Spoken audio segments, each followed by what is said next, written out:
Let's bring in Minnesota Congressman Tom Emmer. He's also the chairman of the National Republican Congressional Committee. And I have to imagine that you are feeling really good about things, given how it turned out for you on election night and since. What was your strategy? Well, it was, you win campaigns, Dana. First, thanks for having me. But you win campaigns with great candidates, with the right message, and with enough resources. We're not going to have their resources. We just got to have enough to get the message out. When it came to candidates, we had the best, most diverse class you've ever seen.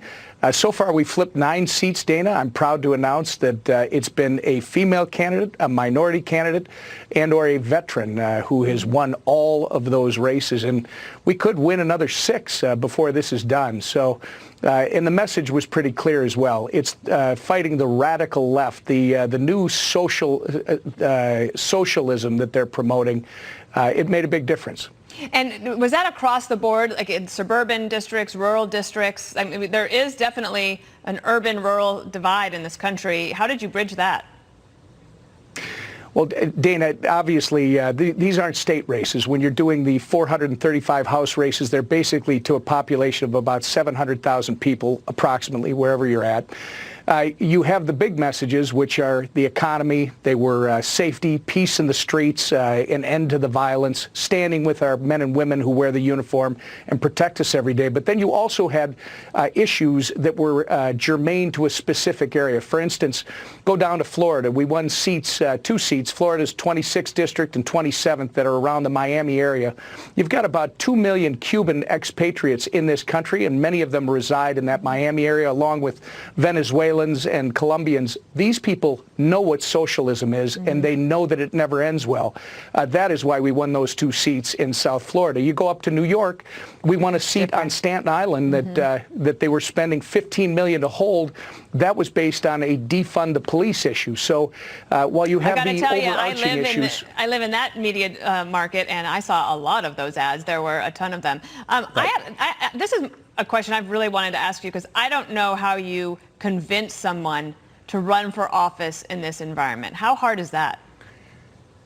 Actually, it wasn't as difficult as I thought it might be. We did 2 things when it came to recruitment.